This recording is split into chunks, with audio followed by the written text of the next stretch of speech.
अगर आप मार्केट में गए, आपने कोई महंगी चीज़ कुछ खरीद रहे हैं कि मेरी बहू को बड़ी पसंद है, मेरी लड़की को बड़ी पसंद है, मेरे बेटे को पसंद है, बावन कहते हैं नहीं, आप ये सोच के करो कि ये ठाकुर जी को पसंद है, ठाकुर जी ये हम आपकी प्रसन्नता के लिए रहे और आप ही को चढ़ाएंगे।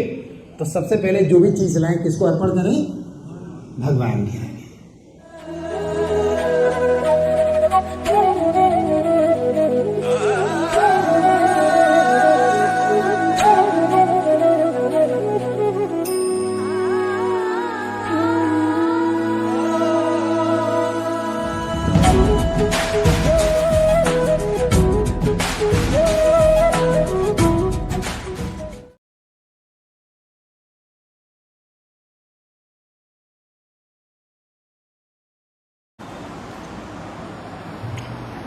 अर्जुन के प्रसंग में जो आतताई हैं कुछ खास किस्म के हैं, राक्षस नहीं है, या उसके घर में ही हैं, परिवार के ही लोग हैं, विशिष्ट प्रकार के आतताइयों से यहाँ पे उसकी भेंट हो रही है। ये हैं उसके निजी पितामह, आचार्य, मित्र, पुत्र, पौत्र इत्यादि। इसलिए अर्जुन ने विचार किया कि उनके प्रति वह सामान्य आतताइयों जैसा कटु व्यवहार न करे। अर्जुन क्यों नहीं कर पा रहा? कहते ये तो मेरे अपने ही, इनके खिलाफ कैसे करूँ? रावण तो राक्षस था, कहते राम तो इसलिए लड़ गए। अर्जुन कहता है मेरी मजबूरी समझो, ये मेरे गुरुजी हैं भाई, ये मेरे बाबा हैं भीष्म पितामह। भगवान कहते हैं तुम मूर्ख नंबर 1 हो, अज्ञानी नंबर 1, नंबर 1 नंबर के मूर्ख हो तुम। अरे पागल, ये जो रिश्ते शरीर के तुमने बना रखे हैं ये तो क्षणभंगुर हैं। हम पीछे बात कर चुके हैं। अभी हम यहाँ मर जाएं, अमेरिका में पैदा हो जाएं तो हिंदुस्तान का धर्म खत्म। हम कहेंगे इंडिया हमारा कंट्री नहीं है, अब हम अमेरिकन वासी हैं, हम अमेरिका की तरफ से लड़ेंगे। हमारा हिंदुस्तान से क्या मतलब है? यहाँ पे है तो हिंदुस्तान के आदमी है। जिस परिवार में है मरे, उस परिवार से संबंध खत्म। किसी के भाई थे, किसी के बेटे थे, किसी के पिता थे, वो संबंध उसी क्षण समाप्त है। तो शरीर के संबंध है। भगवान ने कहा ये संबंध तो बार बार तुम्हारे बदलते रहते हैं भैया, इनमें क्यों फंसे हुए हो? जिसे तुम पिता में कह रहे हो वो कितने दिन के लिए तुम्हारे पिता में है, उनको भी जाना है। जिन्हें आचार कह रहे हो उनको भी यहाँ जाना है। इस संसार में ऐसा कोई मनुष्य नहीं जिसको इस संसार में शरीर न छोड़ना पड़े। तो भगवान कहते हैं क्षणभंगुर शरीर है, छोड़ना तो सब कुछ है, लेकिन जो महत्वपूर्ण है वो बात है धर्म की। अर्जुन, धर्म नहीं बदलना चाहिए, धर्म के लिए लड़ना चाहिए, चाहे फिर अपोजिट साइड में तुम्हारे पिता में ही क्यों ना हो।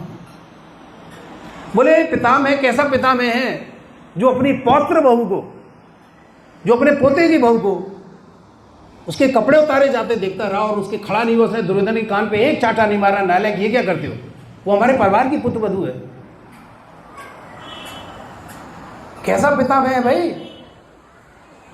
वो कैसा टीचर है जो तुम्हें शिक्षा देता रहा आज तक? उसके सामने तुम्हारी पत्नी की, धर्म पत्नी की, हरे कृष्णा, उसके कपड़े उतारे जाते रहे और आप चुप रहे। तुम कैसे तुम्हारे भाई हैं, कैसे तुम्हारे सगे संबंधी हैं जिनके लिए तुम कहने को मैं नहीं मार सकता? अरे नालायक, ये सब वहां थे जब तुम्हें जलाया जा रहा था, जब तुम्हें वन भेजा जा रहा था, जब तुम्हारी पत्नी के कपड़े उतारे जा रहे थे। इनके संबंध तुमसे हो सकते हैं, कोई तुम्हारा भाई हो, लेकिन ये सब क्या है? आतताई हैं, आतताई हैं। और हमें ज़्यादा कहने की जरूरत नहीं, आप सब लोग विद्वान हैं। आज कलिकाल में कैसा हो रहा है, संबंधों की कैसे मर्यादा और धज्जियाँ उड़ाई जा रही हैं घरों में, कैसे कैसे पाप हो रहे हैं, ज़्यादा कहने की आवश्यकता है। और कहने को वो उनके अपने हैं। तो भगवान कह रहे हैं इस शरीर में मनुष्य कौन सा पाप कर बैठे कुछ पता नहीं है भाई, लेकिन अगर उसने पाप किया है तो उसे उसका दंड मिलना चाहिए। आतताई को उसका दंड मिलना चाहिए। ब्रह्मा सृष्टि का रचयिता हैं। ब्रह्मा जी ने जब संध्या की रचना की तो संध्या इतनी खूबसूरत थी, उसको देख के ब्रह्मा जी उसके पीछे भागने लगे। भगवान शिव, उनसे बड़ा कोई योगी है, देवादिदेव महादेव भगवान शिव, उन्होंने कहा भगवान से कि समुद्र मंथन हुआ था तो आपने मोहिनी रूप रखा था महाराज। मैंने उसकी बड़ी तारीफ सुनी है कि राक्षस सारा अपना अमृत लेना भूल गए, महाराज मुझे भी वो रूप दिखा दो। आपने हलाल तो मुझे पिला दिया लेकिन रूप नहीं दिखाया था। भगवान ने कहा अच्छा भी दिखाई देता। और जब शिव जी ये बात कह रहे थे तो माँ पार्वती उनके साथ थी। तो भगवान ने जब अपना मोहिनी रूप दिखाया तो भगवान का जो विश्व मोहिनी रूप है वो इतना विलक्षण है कि वो सैकड़ों कामदेव भी सामने कुछ नहीं है, भगवान से सुंदर क्या है। जब मोहिनी को देखा तो भगवान शिव पागल हो गए और मोहिनी के पीछे पार्वती जी के सामने छोड़ के उसके पीछे भागे और भगवान हंस के भागे और शिव जी अपना डमरू घुमाते हुए उनके पीछे भाग रहे हैं। भगवान शिव देवादिदेव। तो भगवान कहते हैं जो मेरी माया है बड़ी विलक्षण है। यहाँ पे मनुष्य के मन में कब विकार आ जाए, वो क्या सोच बैठे, इसका कोई भरोसा नहीं है। भगवान ने कहा बड़े से बड़े संत आदमी, उनसे गलती हो सकती है, बड़े से बड़े, छोटे मोटे की बात ही छोड़ो, जो महर्षि हैं, महान ऋषि हैं, गलती कर सकते हैं। बड़े से बड़े विश्वामित्र किसी भी अप्सरा को देके भंग हो सकती है उनकी तपस्या, उनकी मर्यादा भंग हो सकती है, वो अपने कर्तव्य पद से नीचे गिर सकते हैं। ये संसार है, ये माया जगत है मेरा। हम तो बार बार उस बात को गीता में कहते हैं कि दैवी होशा गुणमयी मम माया दुरत है।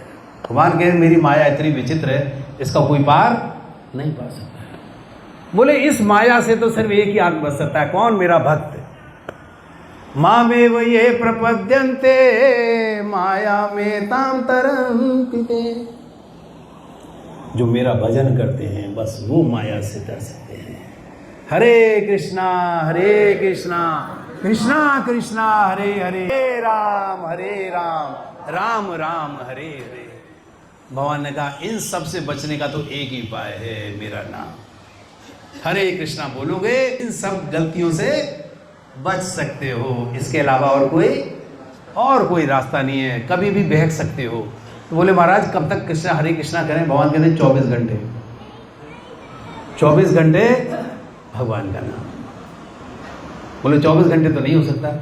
बोले आप जब भी काम कर रहे हैं भगवान का नाम मन में लेते हैं, हरे कृष्णा हरे कृष्णा। आप सब्जी काट रहे हैं, आप आटा गूंथ रहे हैं, आप कपड़े साफ कर रहे हैं, आप नौकरी पे जा रहे हैं, आप दुकान पे आ रहे हैं, आप चीज़ खरीद रहे हैं, हरे कृष्णा। हमेशा हर काम को भगवान का काम मान के जो काम किया जाएगा, भगवान कहते हो मेरा भजन ही है। जो भी काम भगवान के निमित्त किया जाए वो भगवान का भजन ही है। अगर आप मार्केट में गए, आपने कोई महंगी चीज़ कुछ खरीद रहे हैं कि मेरी बहू को बड़ी पसंद है, मेरी लड़की को बड़ी पसंद है, मेरे बेटे को पसंद है, भगवान कहते हैं नहीं, आप ये सोच के करो कि ये ठाकुर जी को पसंद है। ठाकुर जी ये हम आपकी प्रसन्नता के लिए और आप ही को चढ़ाएंगे, तो सबसे पहले जो भी चीज़ लाएं किसको अर्पण करें? भगवान के आगे। अपने भगवान जी को जहाँ आपने विराजा है, जहाँ भी मूर्ति है, तस्वीर है, जो भी कुछ है, नहीं है तो ये मंदिर है, सबसे जो भी पहले लाएं किसको करें अर्पण? भगवान को। भगवान ने कहा ये मेरा सबसे बड़ा भजन है, जीवन में जो भी करो मुझे अर्पण करो। तो अर्जुन ये मेरा भक्त, ये उससे बड़ा मेरा कोई भक्त नहीं है। भगवत धाम जाएगा वो शरीर छोड़ के, इस कबाड़ में, इस दुखालय में, यहाँ पे वो नहीं रहेगा, यहाँ से मुक्त हो जाएगा। यद करोषि यद अश्नासी यद जुहोसी ददासी यद, भगवान कह रहे हैं यद तपस्यासी कौन्तेय तत्कुरुष मद अर्पणम यद करोषि यद अश्नासी। भगवान कहते हैं जो कुछ भी करते हो तुम मुझे अर्पित करो। अदनाशी जो भी कुछ खाते हो पहले मुझे भोग लगाओ फिर। यद जुहोशी कोई भी यज्ञ करते हो, कुछ भी ऐसा काम बढ़िया कर रहे हो, ददासी किसी को कुछ दे रहे हो, दान दे रहे हो, भगवान कहते सबसे पहले मुझे अर्पण करो। यह तपस्वी कोई तपस्या कर रहे हो, कोई यज्ञ कर रहे हो, कोई दान कर रहे हो, कोई बड़ा काम कर रहे हो, भगवान कहते सबसे पहले जीवन में याद रखना ये मुझे अर्पित करना। भगवान ये आपका है ठाकुर जी। उसके बाद भगवान जब को अर्पित हो गया तो ठाकुर जी की आप वो चीज़ किसी को भी आप खुद पहने, जो भी लाए हैं अपने लिए, बच्चों के लिए दी, लेकिन पहले भगवान को अर्पण हो। तो भगवान कहते हैं ये सबसे बड़ा मेरा भजन है, सबसे बड़ी मेरी पूजा है संसार में। तत्कुरुष मद अर्पणम, जो ऐसा करेगा भगवान कहते हैं वो मेरे धाम आएगा। और कुछ ज़्यादा करने की ज़रूरत नहीं है। भगवान ने भक्ति का एक नियम बना दिया है सब लोगों के लिए। क्या? हरे कृष्णा मंत्र का जाप, भगवान का जाप कीजिए। बोले एक ही काम करो, मेरे नाम का भजन जब भी आप करते हो, जिस देश में, जिस वेश में, जिस हाल में रहो, राधा रमन राधा रमन राधा रमन, भगवान का नाम लीजिए जहाँ भी हो आप। दूसरे 4 नियमों का पालन। 4 नियम कौन से हैं? वो इतने वो कलिकाल के सबसे बड़े पाप का स्तंभ है, इनको त्याग दो। सबसे पहले नशा, शराब, ड्रिंकिंग, नशा नहीं। बोले नशा करने के बाद आदमी का अपने मन से नियंत्रण हट जाता है, नशा नहीं करना। दूसरे मांसाहार, बोले मांसाहारी नहीं। याद रखो, जिसकी हत्या करते हैं वो अगली बार आपकी हत्या जरूर करेगा। मैंने कहा मैंने नियम बना रखा है, कर्म कर्मों ने विश्व रचित होता और जो जैसे करे से बोले चाहे ये मानसिक तुलसीदास जी नहीं बात कर रहे, बोले भाई जैसा करोगे तो भोगना पड़ेगा। कर्मण्य वाली कारज से मां फल कदाचित, मां कर्म फल हेतु और मां दे संगोस्ता कर्मणि। आप कर्म करो लेकिन कर्म का जो फल है वो तो मुझे ही देना है, इसलिए सोच समझ के काम करना मेरे भाई, गलत मत करना, करोगे तो फिर गड़बड़ हो जाएगा। इसलिए मांसाहार जैसा किसी की हत्या करके अगर तुम अपना टेस्ट, अगर स्वाद लेना चाहते हो तो भगवान कहते हैं जघन्य वृत्ति है, इसका दंड होगा, आपकी गति नहीं हो सकती। तीसरा जुआ। महाभारत का क्या कारण है? जुआ। अगर किसी ने अपना परिवार नष्ट करना है तो जुआ खेले। वो जुआरियों का घर देखा आपने? उनके घर में कुछ नहीं होता प्रभु जी, उनके बच्चों के पास न खाने के लिए कपड़े होते हैं, न पहनने के लिए वस्त्र होते हैं, न खाने के लिए अन्न होता है। जुआरी आदमी अपना सब कुछ दाव पे लगा देता है और फिर किसी भले आदमी से और कुछ मांग के ला, देना भाई साहब जरा मैं आपको कल दे दूंगा, अभी थोड़ी देर में जरूरी काम है।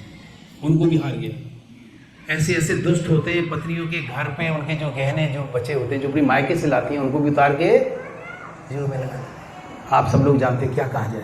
भगवान कहते हैं जुआ कभी अपने जीवन में मत आने देना, मद्यपान कभी मत करना, क्योंकि भगवान कहते हैं इनमें आकर्षण है, अट्रैक्शन है, इसमें अट्रैक्शन है, इतना जबरदस्त अट्रैक्शन है कि आदमी हार जाता है। बोले पीना तो नहीं चाहता प्रभु जी, क्या करें, सामने आ जाती है तो डिमांड हो जाता है। और सच है, वो बेचारे पीना भी नहीं चाहते, लेकिन अब दोस्तों ने या किसी संगति में गलती से बेचारे बैठ गए तो उनसे कोई झगड़े की बात नहीं है, वो दया के पात्र हैं, पूरी सिंपैथी, पूरी कोशिश करें।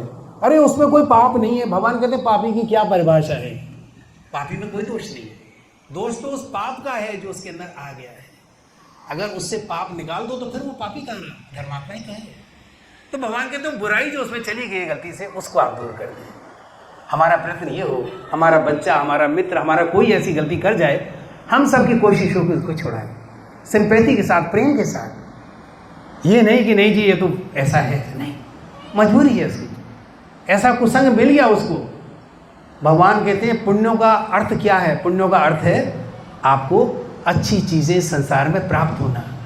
जिसने जितने पुण्य किए हैं, भगवान कहते हैं दो ही काम कर सकते हो, पाप या पुण्य। जिसने पाप किए हैं वो पाप योनि में कष्ट पा रहा है, और जिन्होंने पुण्य किए हैं वो, उनके घर में बच्चे धर्मात्मा होंगे, बच्चा पढ़ने में होशियार होगा, पत्नी आज्ञाकारिणी होगी, घर में भगवान का नाम होगा, उनके घर में जुआ नहीं होगा, उनके घर में शराब नहीं होगी, उनके घर में मद्यपान तो छोड़ो, उनके घर में प्याज लहसुन तक नहीं होगी।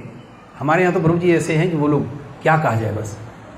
तो जो जैसी संगति में, अगर उसे संगति अच्छी मिल जाए, संग क्या है, अच्छा मिल जाए, अब तक जैसा मिला कोई बात नहीं, आज से भी यदि हम कसम खा लें नहीं भाई आज से हम सत्संग भगवान की कथा में बैठेंगे तो ये बुराई दूर हो सकती है। भगवान कहते हैं मेरे सत्संग का प्रभाव ही यही है कि आप कितनी गलती कर लें, सुबह का भूला अगर शाम को घर आ जाए तो भूला नहीं कहलाता। आज से निश्चय करें नहीं करेंगे। और चौथा है व्यभिचार, अवैध संबंध। गलती से अगर ऐसा हो गया, आपकी पर स्त्री का मन हो गया किसी आदमी पुरुष का, महिला से, अब माता जी का किसी पुरुष से, ये माया है। तो भगवान कहते हैं माया के रूप है, तो हमेशा सावधान रहें। शास्त्रों में हमारे यहाँ तक आ गया कि पिता और पुत्री को भी कभी एकांत में नहीं रहना चाहिए। मैं आपको बताया था ब्रह्मांड संजय जी का, जो भी जीव है इस भौतिक में उसके अंदर ये गुण दोष है। ये कोई अपराध की बात नहीं है क्योंकि बड़ा पापी है जी उसने ऐसा करे, नहीं। भगवान ने इतनी भयंकर बनाई है ये माया, इसमें ये दोष ऐसे हैं कि आपने भगवान का नाम लेना बंद किया और आप इस माया में चले जाएंगे, फंस जाएंगे, आपसे गलती हो जाएगी। तो कोशिश क्या करनी है, भगवान का नाम लें। भगवान कह रहे मेरा नाम लोगे तो ये जो चार पाप हैं ये अपने आप ही आपसे दूर हो जाएंगे, आपको ये अच्छे नहीं लगेंगे। अब बोले बार बार आप इसका नाम लें। अभी मैं आपको नाम नहीं बताऊंगा। आज ही हम इस्कॉन में गए हुए थे राजनगर मंदिर में, वो सज्जन आज हमें मिले। अब उनको देख के हम उनका चरण स्पर्श करते हैं, और उनका अगर पिछली हिस्ट्री देखो तो लोग हैरान होते हैं, ये वही व्यक्ति है। तो मनुष्य के जीवन में कुछ भी हो सकता है। अरे प्रभु जी, ये रामचरितमानस कहाँ से आई है? रामायण से आई है। और रामायण के जो मूल लेखक है कौन है? वाल्मीकि महाराज। वाल्मीकि महाराज कौन थे? रत्नाकर डाकू थे। तो एक डाकू अगर महाराज वाल्मीकि बन सकते हैं, एक तुलसीदास पत्नी के पीछे कितने पागल थे, रात में मुर्दे के ऊपर बैठ के नदी पार कर रहे हैं, सांप को पकड़ के ऊपर पहुंच रहे हैं, ऐसा व्यक्ति। और वो क्या बन गया? रामचरितमानस का व्याख्याता। उन्होंने उसकी रचना ही कर दी। जीवन में सब कुछ संभव है यदि भगवान के नाम का आश्रय मिल जाए तो हमें क्या करना है? भगवान के नाम का आश्रय ये नहीं छोड़ना। हरे कृष्णा कृष्णा कृष्णा हरे हरे, हरे राम राम राम हरे हरे। बस भगवान के नाम का हम नाम लें। तो साधु पुरुषों के लिए ऐसे आदेश किसी राजनीतिक आपातकाल से अधिक महत्व रखते हैं। इसलिए अर्जुन ने विचार किया कि राजनीतिक कारणों से स्वजनों का वध करने की अपेक्षा धर्म तथा सदाचार की दृष्टि से उन्हें क्षमा कर देना श्रेष्ठकर होगा। जब हम पापियों के पापों को क्षमा कर देते हैं तो क्या होता है? पाप की वृद्धि होती है। अगर किसी आदमी ने हत्या कर दी और आपने कहा कोई बात नहीं, मेरा बेटा है, क्या होगा? वो और आगे पाप करेगा, वो और उसका हौसला और बढ़ जाएगा। बोले सब लोग मेरे साथ हैं, क्या हो गया? हरे कृष्ण बोले। तो भगवान कहते हैं सदाचार की दृष्टि से तो आप उसे क्षमा कर दें, लेकिन धर्म की दृष्टि से उसको दंड मिलना चाहिए। अतः क्षणिक शारीरिक सुख के लिए इस तरह वध करना लाभप्रद नहीं होगा, ऐसा अर्जुन सोच रहे थे। इस तरह अपने सुख के लिए अपने भाइयों को मार देना ही कोई अच्छी बात नहीं है। अंततः जब सारा राज्य तथा उससे प्राप्त सुख स्थायी नहीं है तो फिर अपने स्वजनों को मारकर वो अपने ही जीवन तथा शाश्वत मुक्ति को संकट में क्यों डालेंगे? अर्जुन को लगता है इनको मारूंगा तो पाप तो मुझे भी लगेगा ना, चाहे ये मेरे भाई है चाहे मेरे दुश्मन है। अर्जुन को लगता है कि जीव हत्या तो हो जाएगी ना जब मैं मारूंगा किसी को। और ये सच है प्रभु जी, हत्या आप किसी भी करें, आपको हत्या का बदला हत्या से ही देना पड़ेगा। आप किसी का जीवन लेंगे तो आपका भी जीवन लिया जाएगा। इस जन्म में, अगले जन्म में, नरक में, कहीं भी आप बचेंगे नहीं। कानून अगर आपको नहीं देख पाया, ऐसा नहीं है कि आपका कोई विटनेस नहीं है तो वो आपका अपराध क्षमा कर। भगवान कहते हैं 10 दिशाएं, सूर्य, चंद्रमा, वनस्पति, धरती, आकाश, ये सब साक्षी है, 10 है। ये सब हमको देख रहे हैं। अगर मनुष्य नहीं है, कोई नहीं देख पा रहा, भगवान कहते हैं ये 10 साक्षी है। और ये यमराज को बताते हैं, यमराज को बता रहे हैं, धर्मराज इस आदमी ने यही पाप किया है। और भगवान कहते हैं दूसरों की तो बात ही छोड़ो, मैं तो खुद तुम्हारे हृदय में अंदर बैठा हुआ हूँ। हर क्षण तुम्हारे जो काम है उनको मैं देख रहा हूँ, तुमने क्या पाप किया, मन से, वचन से, कर्म से, मैं सब देख रहा हूँ। और वो सब नोटिंग हो रही है प्रभु। तो दंड से हम नहीं बच सकते, इसलिए कभी किसी के लिए ना बुरा सोचें, ना बुरा कहें, ना बुरा देखें। हमेशा जो कर रहा है अगर वो आपकी नहीं सुनना गलत तो उसको करने दीजिए, आपकी मानेगा नहीं, अपने कर्म वो भुगतेगा। लेकिन स्वयं बचें। जो आपके परिचित हैं, जो आपके मित्र हैं, जिनका आप शुभ चाहते हैं, उनको रोके नहीं भैया, नहीं। सूखी रोटी खा लेना, भूखे रहना, लेकिन पाप नहीं करना। पाप की कमाई से अगर गाड़ी आई, पाप की कमाई से अगर बड़ा मकान बना, पाप की कमाई से अगर मिनिस्टर बने, बोले उससे बड़ा कोई असुर, उससे बड़ा राक्षस दुनिया में कोई नहीं। क्योंकि जो मनुष्य अपनी दृष्टि में गिरा हुआ है उसे दूसरों के सामने आंखें उठाने का साहस नहीं होता।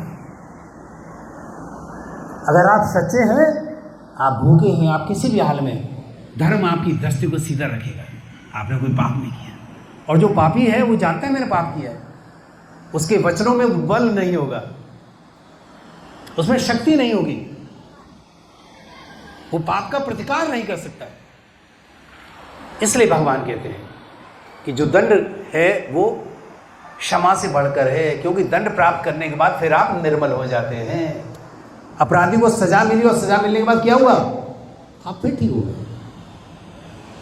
लेकिन जब तक सज़ा नहीं मिली तब तक आप अपनी दृष्टि में आपको पता है मैंने गलती की थी, आप हमेशा अपने आप को दोषी मानते रहेंगे। इसलिए भगवान कहते हैं दंड का विधान शुद्धिकरण के लिए है। ये जो प्रायश्चित है आपको शुद्ध करने के लिए, सजा इसलिए नहीं है।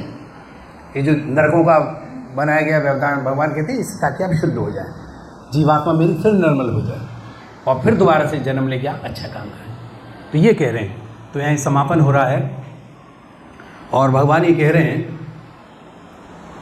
अर्जुन द्वारा कृष्ण को माधव अथवा लक्ष्मीपति के रूप में संबोधित करना भी सार्थक है। वह लक्ष्मीपति कृष्ण को यह बताना चाह रहा था कि वे उसे ऐसा काम करने के लिए प्रेरित न करें जिससे अनिष्ट हो, किंतु कृष्ण कभी किसी का अनिष्ट नहीं करते और भक्तों का तो कदापि नहीं। भगवान अपने भक्तों से तो बहुत ही प्यार करते हैं। भगवान कहते हैं भाई देखो, न तो मेरी किसी से कोई दुश्मनी है, न मेरा किसी से प्यार है, मेरे लिए मेरे सारे बच्चे एक से हैं। भगवान मनुष्य में कोई भेद नहीं करते। समोहम सर्वभूतेषु न मे देशो अस्ति न प्रिय। भगवान गीता में कह रहे हैं समोहम, मैं सबके लिए समान हूँ। न देश, न किसी से मेरी दुर्भावना है, न मैं किसी घृणा करता हूँ, न प्रिय, न किसी से है कि किसी को बहुत प्रिय विशेष करते हैं। भगवान का नहीं, सब मेरे लिए बराबर है। लेकिन भगवान अगली लाइन कहते हैं ये भजन्ति तु माम भक्त्या मयि ते तेषु च अप्यहम्। लेकिन जो मुझे प्यार करते हैं, कैसे प्यार करते हैं? भजन्ति, जो 24 घंटे मेरा नाम लेते हैं। दुनिया में कुछ भी होता रहे लेकिन जिनकी जिह्वा पे, जिनकी जीभ पे मेरा नाम रहता है, भगवान कहते हैं कि मैं उनके लिए पक्षपात हो जाता है मेरे साथ। ये मेरी कमजोरी है। जो मेरा नाम लेते हैं मैं उनके लिए मैं पक्षपात करता हूँ, जो मेरा नाम लेते हैं। ये भगवान की कमजोरी है। प्रभु जी 6 बजने जा रहे हैं, समय हो गया है, तो चर्चा फिर आगे और करेंगे। अभी समय नहीं है, समय से हम लोग चाहते हैं इसको बंद करें। तो अगली बार इतवार को यहाँ फिर ये चर्चा जारी रहेगी। हम एक और श्लोक की व्याख्या करेंगे भगवान की। और क्लास में सब लोग आइएगा। सबसे हमारा हाथ जोड़कर निवेदन है कि सब भगवान का नाम अवश्य में, घर में बैठते में, खाते में, पीते में, माताएं अगर अपनी किचन में, रसोई में बैठ के भगवान का नाम लेके अगर अपना भोजन बनाएंगे, तरकारी काटेंगे, सब्जी काटेंगे, आटा गूंदेंगे, रोटी पकाएंगे, तो क्या होगा? भगवान का नाम उस भोजन में चला जाएगा। तो भगवान का वो भोजन क्या बन जाएगा? फिर भोजन नहीं रहेगा, वो प्रसाद बन जाएगा। और आपने उसको लेकर भगवान को दिखा दिया, ठाकुर जी भोग लगाओ, तो क्या बन जाएगा? महाप्रसाद। और जब वो महाप्रसाद अपने बच्चों को खिलाएंगे तो क्या होगा? पवित्रीकरण, शुद्धिकरण हो जाएगा। भगवान कहते हैं मनुष्य शुद्ध नहीं हो सकता है, गंगा जी में नहाने से भी नहीं हो सकता। गंगा जी में आते ही हम पाप फिर शुरू कर देते हैं। गंगा जी कहते हैं मैं क्या करूं, मैंने तो शुद्ध करके भेजा था, ये मानता ही नहीं है, फिर इसने शुरू कर दिया। तो भगवान कहते हैं रोज शुद्ध हो। रोज शुद्ध कैसे हो सकते? भगवान के नाम से। जो भी लगाएं, भगवान को भोग लगाएं, भगवान का नाम लेके, ताकि आपके बच्चे, आपका परिवार जब भगवान का भोग खाएगा तो ये चारों जो दोष जिनकी बात हो रही है स्वमेव भी उनके जीवन से निकल जाएंगे। उन्हें अच्छा लगेगा। बुरी बातों से आपके बच्चे, आपका परिवार दूर रहेगा, वो जाएंगे नहीं। जहाँ हरि नाम की चर्चा नहीं होगी वहाँ बैठेंगे नहीं। और ये विलक्षणता हमने प्रभु जी खुद महसूस की है। हम देख रहे हैं लोगों के जीवन में जिस तरह का परिवर्तन आ रहा है, आमूल चूल। बड़े धनवान लोग, घर में फ्रिज उनके शराब से भरे हुए हैं, शैम्पेन, फलाना ठिकाना, जिन्हें क्या क्या उनके नाम होते हैं, उन्होंने उसको उठा के कबाड़ की तरह उसको फेंक दिया। उस फ्रिज को ही कह दिया ये मेरे घर में नहीं आएगा। तो जब भगवान की कृपा होती है तो मनुष्य दूर हो गए। जो मांसाहार करते थे वो प्याज नहीं खाते, प्रभु जी वैष्णव हो गए। इन्हीं आंखों से हम देख रहे हैं उनको। प्रभु जी कितना अच्छा लगता है। ये भगवान के नाम की महिमा है। तो ये प्रभु जी जो भगवान का नाम है, हम चाहते हैं कि हमारे जीवन में हमेशा बना रहे। नाम रहेगा तो हमारा जीवन सुधर जाएगा। हमारे पास समय नहीं है भगवान के लिए, सारे कामों के लिए है, तो इसलिए जहाँ सत्संग होता है हम नहीं जा पाते। बोले प्रभु जी बड़ा ज़रूरी काम है, लड़की का वो काम था, आटा लाना था, रोटी लानी थी, सब्जी लानी थी, वो फलाना मिलने के लिए कह रहा था, मेरा अपॉइंटमेंट बड़ा ज़रूरी है। बहुत ज़रूरी काम है। हमारा मानना है भगवान के नाम से बढ़कर कोई इम्पोर्टेंट काम नहीं है। भगवान का नाम लोगे तो जिसके लिए जा रही है वो काम स्वयं भी हो जाएगा। आप देखेंगे सारी विपत्तियां, ऐसे ऐसे काम भगवान का नाम से घर बैठे हो जाते हैं जो सच्चे हृदय से भगवान का नाम लेते हैं। बोले प्रभु जी आप जाने और आपका नाम जाने। तो ये भगवान के नाम की महिमा है।